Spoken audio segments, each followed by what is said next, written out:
எல்லா வருஷமும் போல இந்த வருஷமும் தீராத வியாதிகளை குணமாக்குற மருந்து வாங்க வந்திருக்கிற உங்களை நாங்க அன்போட வரவேற்கிறோம். பல மருத்துவமனைகளுக்கு போய் டாக்டர்களாலேயே குணப்படுத்த முடியாத வியாதிகளை ஒரு ஒத்த மூலிகையால குணப்படுத்துற சிறந்த வைத்தியர்னு இந்த உலகம் பூரா போற்றப்படக்கூடியவர் தான் எங்க ஜெய் நாராயணன் ஐயா. எங்க அப்பாவை எங்க ஊர்ல இருக்கிறவங்க மட்டும் இல்லாம பக்கத்து ஊர்ல இருக்கிறவங்களும் ஒரு தெய்வம் மாதிரி பார்த்தாங்க. அவரை பார்த்தா மேகம் கூட அவருக்காக கொடை பிடிக்கும்.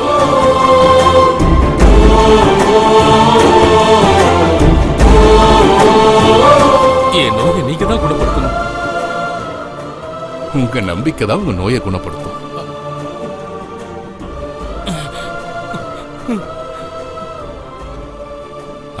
காட்டுமா? இத நாங்க காசுக்காக செய்யல, இது எங்க கடமை. நோயாளியை பார்க்க போறவனுக்கு கூட ஆபரேஷன் பண்ற இந்த காலத்துல பணம் கூட வாங்காம வைத்தியம் பண்றீங்களே, அட்லீஸ்ட் இது என் திருப்திக்காவது. உங்களுக்கு அவ்வளவு ஆசையா இருந்தா என்னோட பிள்ளைங்களை ஆசீர்வாதம் பண்ணிட்டு போங்க.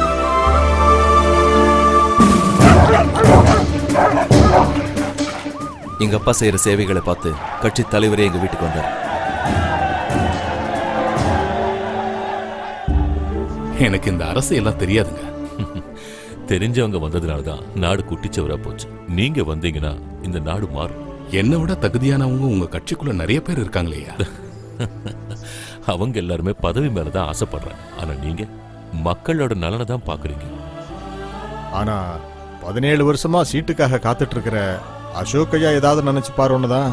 பதவி மேல மட்டுமே குறியா இருக்கிற அவருக்கு நாங்க சீட்டு கொடுக்க மாட்டோம். இதை கேள்விப்பட்டதும் உங்க அப்பா சும்மா இருக்கல. எங்க அப்பா கிட்ட நேரடியா மோத முடியாதுங்கிறதுனால தனக்கு பதவி கிடைக்கலையேங்கிற வருத்தத்தை வெளியில காட்டிக்காம எங்க அப்பா கிட்ட நட்பா இருக்கிற மாதிரி நடிச்சாரு.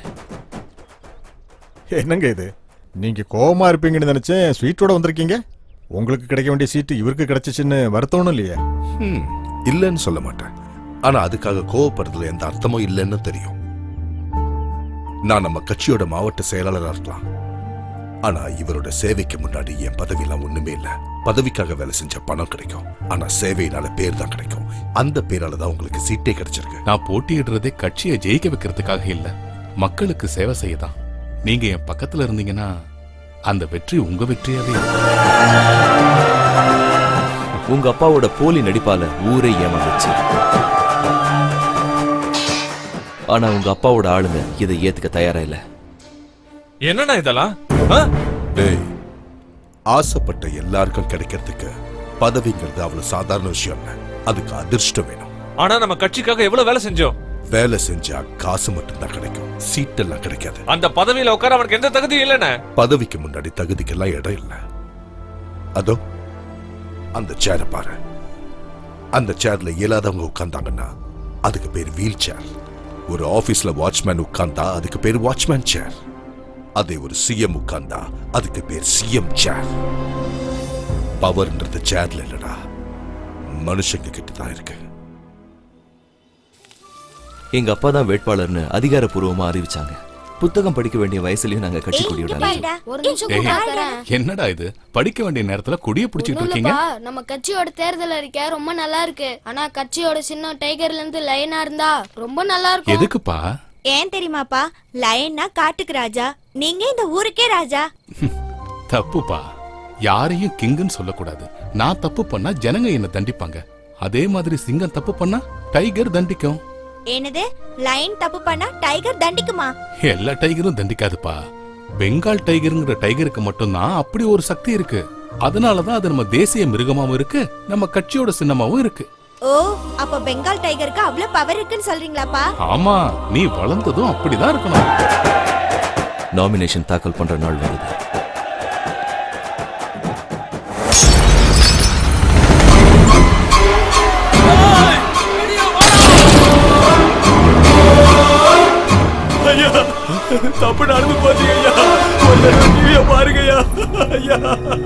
அத்திப்பட்டில் விஷமருந்தி பலர் கவலைக்கிடம். ஆபத்தான நிலையில் பலர் மருத்துவமனையில் அனுமதி.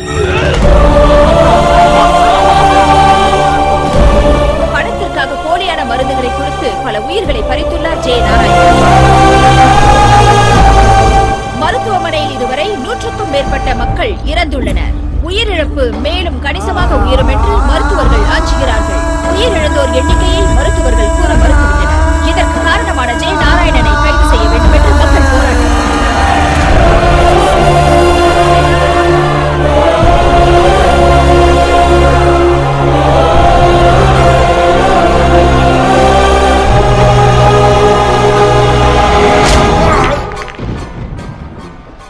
நீங்க இங்க இருக்கிறது ஆபத்து.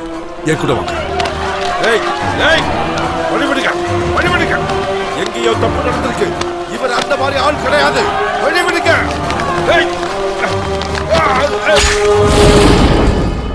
ஐயாவை யாரோ குத்திட்டாங்க. ஓடுங்க. உனக்கு சீட்டு கொடுக்கிறேன்டா. எதிரியும் துரோகியும் பக்கத்திலேயே இருந்தாங்கன்னு எங்க அப்பாவுக்கு தெரியாம போயிடுச்சு. அவனு என்ன அப்படி பார்க்கிற? உன் கூட நான் சம்பாதிக்க முடியாத, அதான் என் கூட சேர்ந்துட்டான். நான் கேட்டிருந்த சீட்டை அவனுக்கு உனக்கு கொடுத்தானுங்க. அவ்வளவு சீக்கிரம் நீ ஜெயிச்சு மந்திரி ஆகிறதுக்கு நான் என்ன சும்பையா? உன்னை கொல்றதுக்கு முன்னாடி உன் பேரு கொள்ளணும் நினைச்சேன். அதான் உன் மருந்துல விஷத்துக்கு சாகறதுக்கு முன்னாடி ஒண்ணு தெரிஞ்சுக்கோ. வாழ்க்கையில பணக்காரன் கிட்ட மோதலாம், பவர் இருக்கிறவங்க கிட்ட மோதலாம், பேக்ரவுண்ட் இருக்கிறவங்க கிட்ட கூட மோதலாம். ஆனா புத்திசாலி கிட்ட மட்டும் மோதவே கூடாது.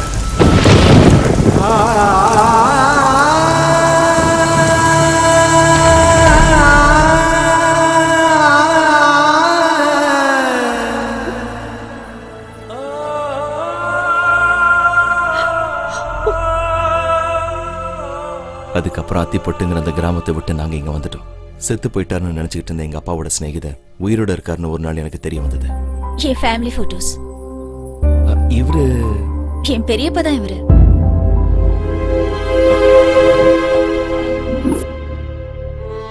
ஒரு ஆக்சிடென்ட்ல அவர் ஃபேமிலியை சேர்ந்த எல்லாரையும் எடுத்துக்கிட்ட கடவுள் இந்த உண்மையை சொல்றதுக்காக இவரை மட்டும் உயிரோட விட்டு வச்சிருந்தாரு. அவங்க அப்பாவை புத்திசாலித்தனமா கொன்னான்.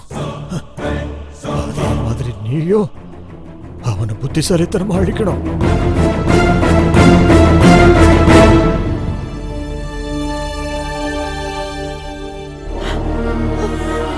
அம்மா அம்மா உட்கார் உட்கார் உட்கார். அம்மா அம்மா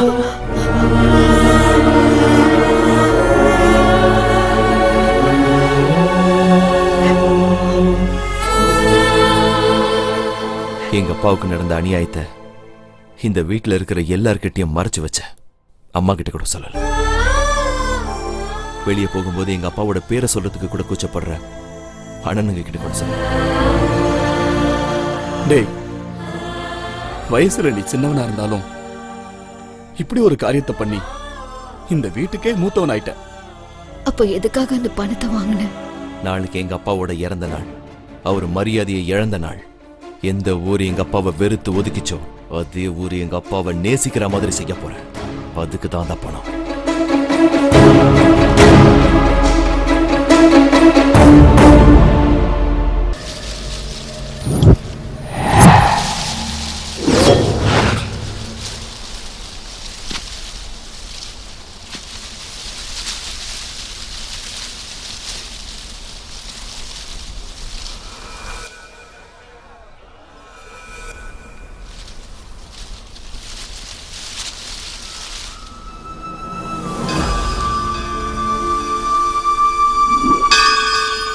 சங்கர் முன்னாடியே இங்க அனுப்பிட்டேன்னு சொன்னியே, ஊர்ல ஒருத்தரை கூட காணோம். அப்படின்னா இந்த ஊருக்காரங்க இன்னும் நம்மள நம்பல.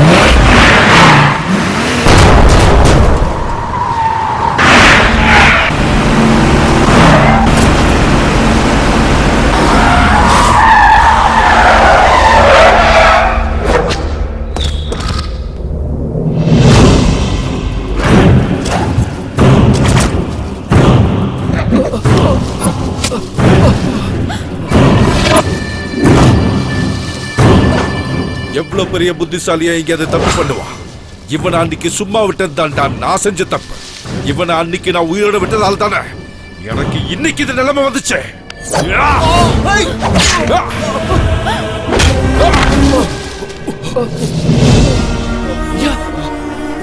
தண்டனை நியாயமா எனக்கு கிடைக்க வேண்டியதுதான்.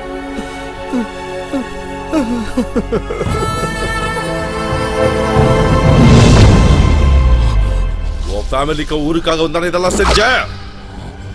இன்னையோட நீ உன் ஊர் எதுவுமே இல்லாம மொத்தமா அழிக்க போற. வாடா!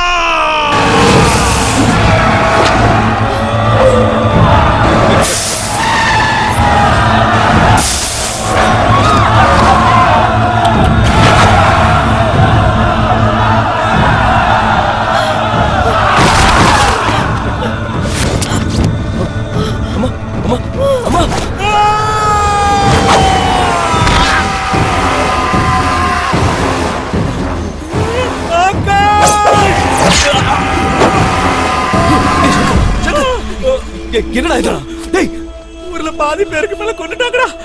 டேய் சங்கர், சங்கர், ஆனா உன் குடும்பத்துல இருக்கிறவங்க எல்லாம்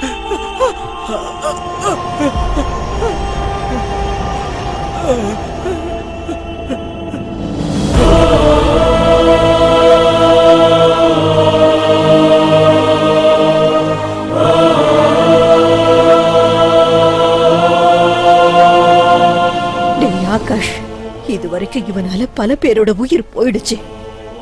இனிமே இவனால இந்த ஊர்ல ஒரு உயிர் கூட போக கூடாது.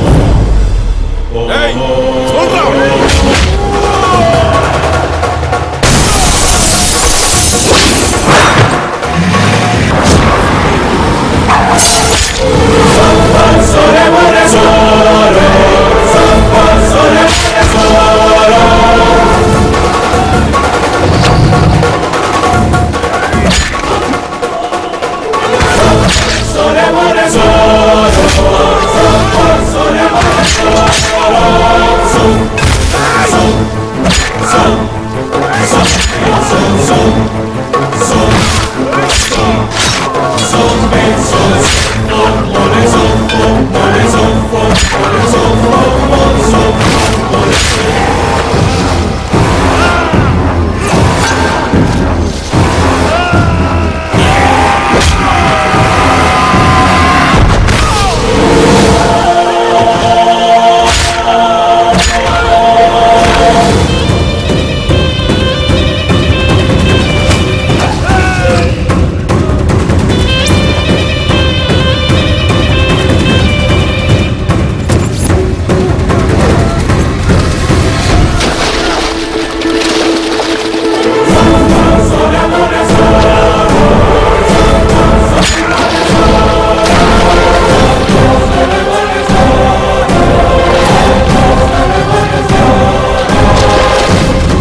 இல்லடா, உன் சாவு மத்தவங்களுக்கு பாடமா இருக்கணும்.